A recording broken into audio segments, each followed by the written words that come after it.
നമസ്കാരം. ബലാത്സംഗ കേസിൽ അറസ്റ്റിലായ റിമാൻഡിലായ പാലക്കാട് എം.എൽ.എ രാഹുൽ മാങ്കൂട്ടത്തിലായ വഴിപാടും പൂജയും. യൂത്ത് കോൺഗ്രസ് പത്തനംതിട്ട ജില്ലാ ജനറൽ സെക്രട്ടറി റെജോ വള്ളക്കുളമാണ് ക്ഷേത്രത്തിൽ പ്രത്യേക വഴിപാടുകളും പള്ളിയിൽ പ്രാർത്ഥനയും നടത്തിയത്. നന്നൂർ ദേവീക്ഷേത്രത്തിൽ ശത്രുസംഹാര പൂജയും ഭാഗ്യസൂക്താർച്ചനയും യൂത്ത് കോൺഗ്രസ് നേതാവ് നടത്തി. പുതുപ്പള്ളി പള്ളിയിൽ മുന്നിന്മേൽ കുർബാനയും നടത്തി. രാഹുലിന്റെ പ്രതിസന്ധി സമയം മാറുവാനാണ് പൂജയും പ്രാർത്ഥനയുമെന്നാണ് യൂത്ത് കോൺഗ്രസ് നേതാവിന്റെ വിശദീകരണം. കോൺഗ്രസിൽ നിന്ന് പുറത്താക്കിയതാണെങ്കിലും വളർന്നു വരുന്ന ഒരു നേതാവിനെ തേജോവധം ചെയ്യുന്ന പോലെയാണ് ഇപ്പോൾ നടക്കുന്ന സംഭവങ്ങളെന്നാണ് റെജോ പറഞ്ഞത്. രാഷ്ട്രീയപരമായിട്ടല്ലെന്നും വ്യക്തിപരമായിട്ടാണ് ഈ പൂജകൾ ചെയ്തതെന്നും യൂത്ത് കോൺഗ്രസ് നേതാവ് കൂട്ടിച്ചേർത്തു.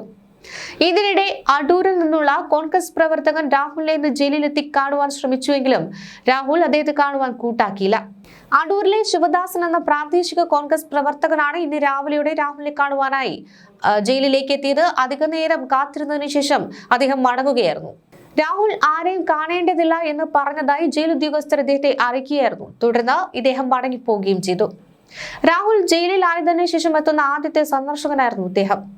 പാലക്കാട് എം.എൽ.എ രാഹുൽ മാങ്കൂട്ടത്തിന് ജയിൽ ജീവിതം അത്രയ്ക്ക് പുത്തരിയുള്ള കാര്യമൊന്നുമല്ല.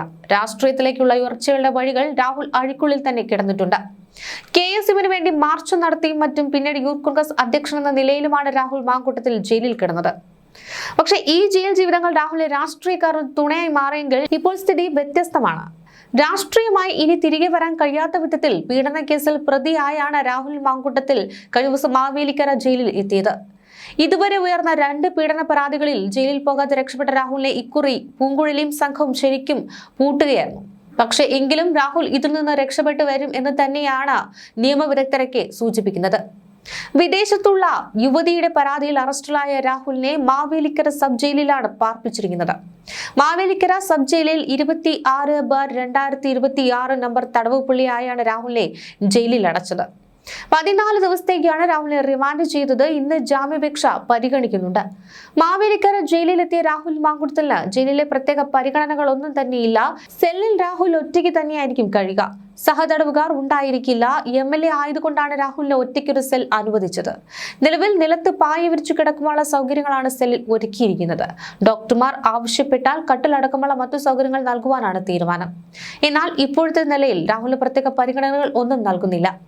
സാധാരണ ഈ ജയിലിൽ ഞായറാഴ്ചകളിലൊക്കെ രാത്രി സ്പെഷ്യൽ ഭക്ഷണമൊന്നും ഉണ്ടായിരുന്നില്ല. കഴിഞ്ഞ ദിവസമാണ് അദ്ദേഹത്തെ ജയിലിൽ എത്തിച്ചത്. ചോറിനോ ചപ്പാത്തിക്കോ ഒപ്പം തോരനും രസവും ഒക്കെയാണ് സാധാരണ ഞായറാഴ്ചകളിൽ നൽകാറുള്ളത്. തിങ്കളാഴ്ച രാവിലെ ഉപ്പുമാവും കടലക്കറിയും ഒക്കെയായിരിക്കും പ്രഭാത ഭക്ഷണവും. വൈദ്യപരിശോധനയ്ക്ക് ശേഷമാണ് രാഹുൽ മാങ്കൂട്ടത്തിനെ മാവേലിക്കര സബ് ജയിലിലേക്ക് മാറ്റിയത്. സാധാരണയായി ആശുപത്രിയിൽ എത്തിച്ച് വൈദ്യപരിശോധനയ്ക്ക് വിധേയമാക്കിയ ശേഷമാണ് പ്രതിയെ ജയിലിലേക്ക് മാറ്റുക. എന്നാൽ ആശുപത്രിയിൽ എത്തിക്കുമ്പോൾ രാഹുലിനെതിരെ പ്രതിഷേധം ഉണ്ടായേക്കുമെന്ന് കണ്ടുകൊണ്ട് തന്നെ ഡോക്ടർമാരെ ജയിലിലേക്ക് വിളിച്ചു വരുത്തിയാണ് പരിശോധനയൊക്കെ നടത്തിയത്.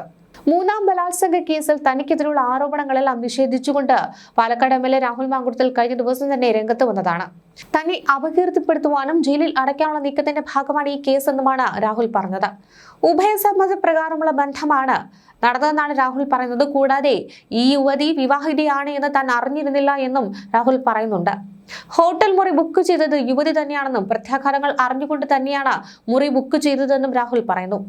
തനിക്കെതിരെ പരാതി നൽകാൻ അകാരണമായ കാലതാമസം വന്നുവെന്നും രാഹുൽ ജാമ്യാപേക്ഷയിൽ പറഞ്ഞിട്ടുണ്ട്. അതേസമയം 3ാം ബലാത്സംഗ കേസിൽ അറസ്റ്റിലായി റിമാൻഡിലായ രാഹുൽ മാങ്കൂട്ടത്തിലെ അയോഗ്യതാ നടപടികൾ നീളുമെന്നാണ് വിവരം. രാഹുലിനെ MLA സ്ഥാനത്ത് നിന്ന് അയോഗ്യനാക്കുന്നതിനുള്ള നടപടികൾ സങ്കീർണമാണ്.